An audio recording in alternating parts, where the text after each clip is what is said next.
So guys, i-unbox na natin itong nabiling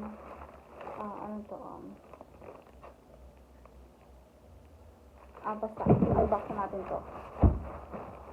What inside? Hindi ko malaman kung ano ito.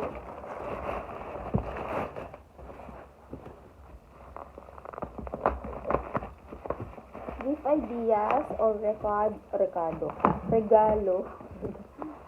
Naalala ko si Father eh. Sa bata, regalo. Sa mga matatanda, rekado. Pagdating ng bagong taon, reklamo. Dahil ubos na ang bonus. Naubos sa handaan. Inubos. Kaya pagdating na ng January, reklamo na.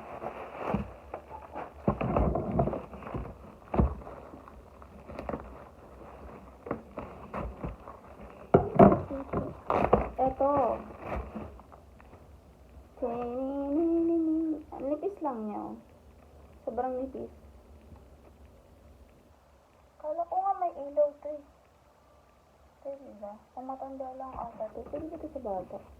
Ito. Itong toy ref. Gusto nila ng toy ref. Oh, dalawang pink. Oh my god. Mali yung color. Dapat pink and blue. Okay na yan. Yaman na. Baka wala nang available na ano. Tingnan natin kung anong laman. Ano pa ba ito? Ito. Sticker. Merry Christmas. And, lagay sa wall. Very cheap. Very cheap lang. Let's open it. What's inside?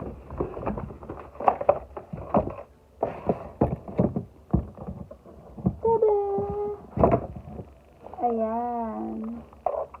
Pwede na pang regalo sa mga chikiting. Cute to.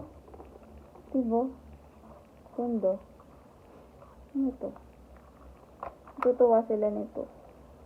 Diba? Cute. Kaya natin.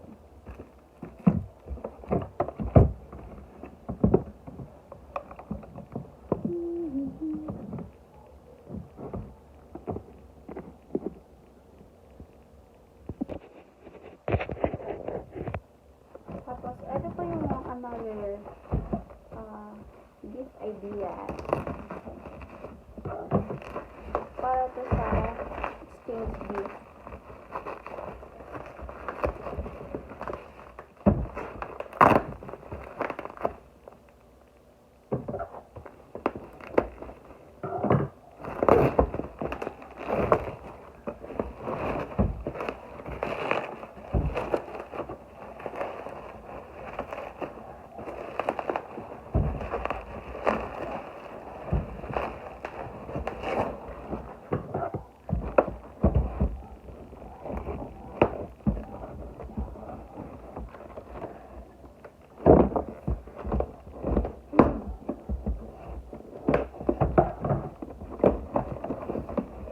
Alam niyo ba, sabi ni Father, hindi daw importante ang magarbong handa.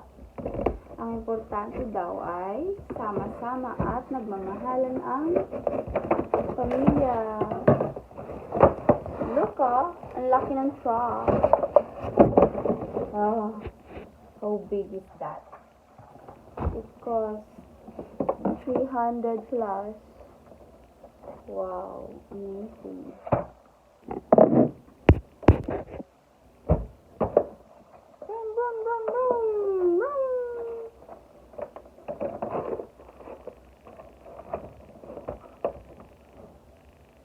So, ito yung gamit kong lamp. Baka bet nyo. Lalagay ko sa description box. Ang ganda niyan. Naiiba yung kulay.